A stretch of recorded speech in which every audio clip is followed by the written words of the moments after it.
बिस्मिल्लाहिर्रहमानिर्रहीम। अस्सलामुअलैकुम। 9 न्यूज़ के साथ मैं हूं सना हुसैन। चलते हैं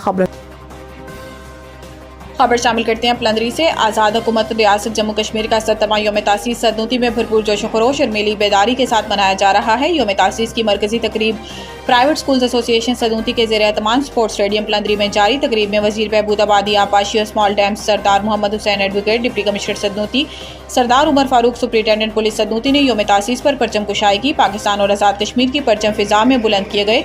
तकरीब में सरकारी और प्राइवेट स्कूल्स और कॉलेजेस के तुलबा और तालबात, ज़िला अफसरान, सिविल सोसाइटी, सहाफ़ियों, वकला, प्राइवेट स्कूल्स एसोसिएशन की भरपूर शिरकत। खबर शामिल करते हैं पलंदरी से। मौलाना सईद यूसुफ के भाई सरदार असद महमूद ने अपने एक बयान में कहा कि दुनिया देख रही है कि मदरसे का तालिब इल्म कहीं वकालत में वकीलों को लाजवाब कर रहा तो अदालत में काजी आला को भी कायल रहा।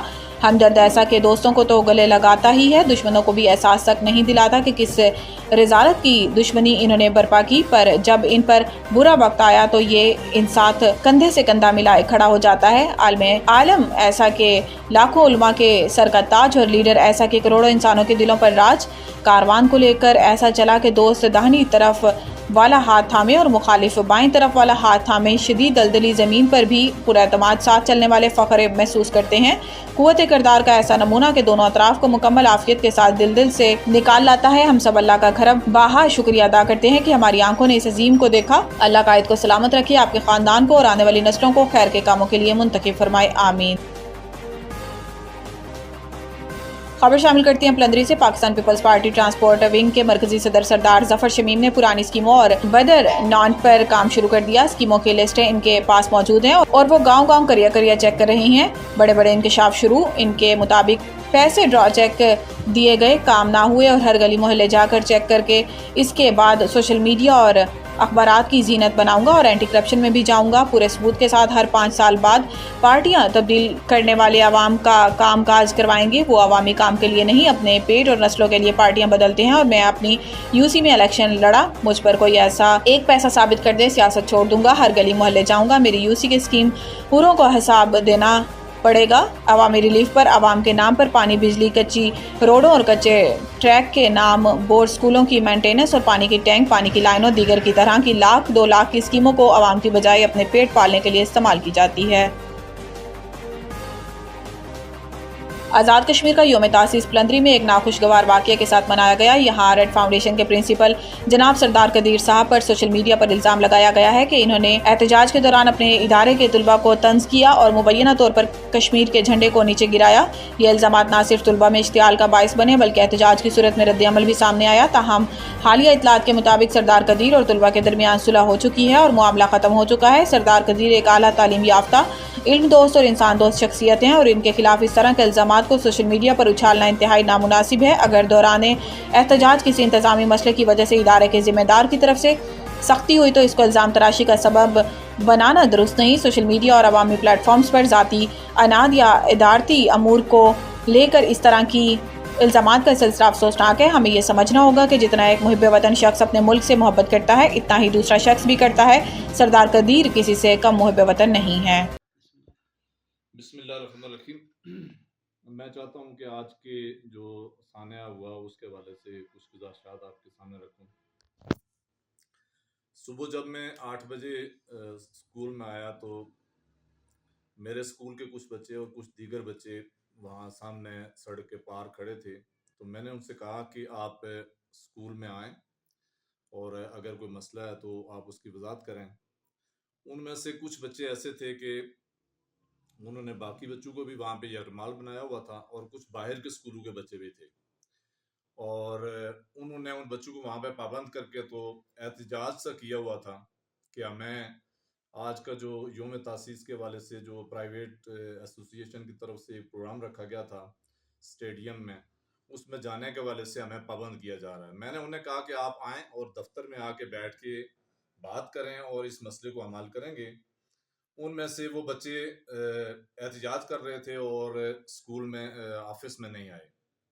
इस पे मैंने उनको कहा कि अगर आप ये समझते हैं कि आपको पाबंद किया जा रहा है तो आप जो है वो बराह रास्त भी वहाँ से निकल के भी जो है वो जा सकते हैं स्टेडियम में। हमारी तरफ से कोई आपको मसला नहीं है, तो ना हम आपको पाबंद कर रहे हैं। जो पाबंदी का मामला था उसमें एक क्लास थी 9th की क्लास जिसके पेपर हो रहे थे, और उसको हमने पाबंद किया था कि वो भी पेपर के बाद 11 बजे प्रोग्राम में वो भी उन्होंने भी शिरकत करनी थी। इस हद तक हमने उनको पाबंद किया हुआ था। अब उन्होंने ये किया कि जब मैंने उनको कहा कि आप स्टेडियम में जाएं, तो उन्होंने यहाँ से वो चले गए, और कोई तकरीबन 100-150 बच्चा था, और स्कूलों के भी बच्चे आ गए उनके साथ, और कुछ बाहर से भी अनासर आ गए।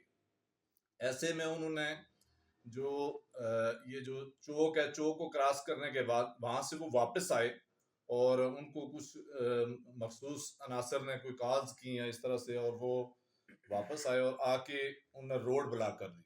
रोड में उन्होंने 3 मोटरसाइकिल लगाए हुए थे, और 3 मोटरसाइकिल में से एक मोटरसाइकिल के ऊपर आज़ाद कश्मीर का झंडा भी लगा हुआ था।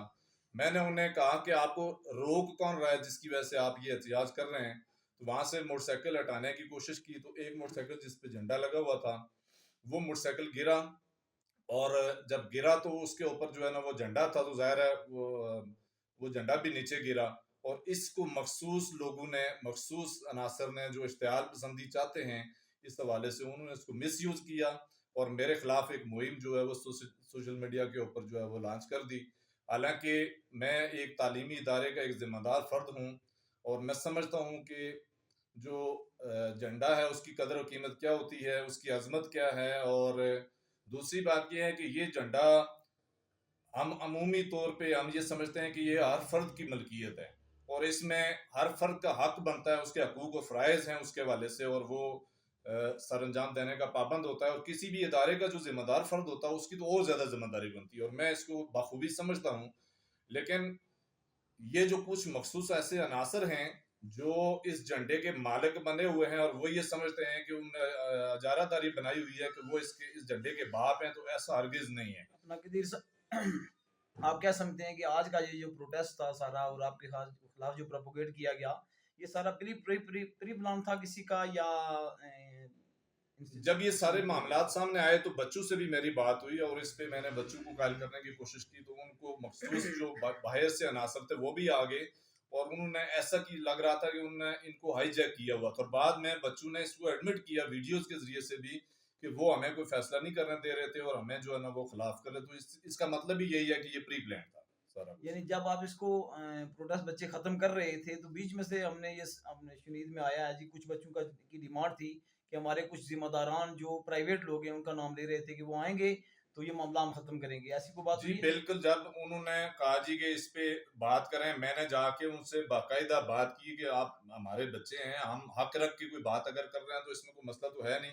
उन्होंने इस बात को ऑन किया। उसमें से कुछ और नासर थे, उनसे मिल के तो उन्होंने कहा जी कि जो एक मखसूस जमात का है वो लीडर बना हुआ है सो कॉल्ड अमान, उन्होंने कहा जी कि अमान आएगा तो हम इस मसले को हल करेंगे, तो वो आके तो हल करेगा। अब अमान का और इस मसले से तो तल्लक ही नहीं है, ये स्कूल और बच्चों का वो जो मामला है। बच्चे डिमांड कर रहे थे कि अमान जब आएगा तो मामला हल करेंगे, वो स्टूडेंट से या प्राइवेट लोग थे?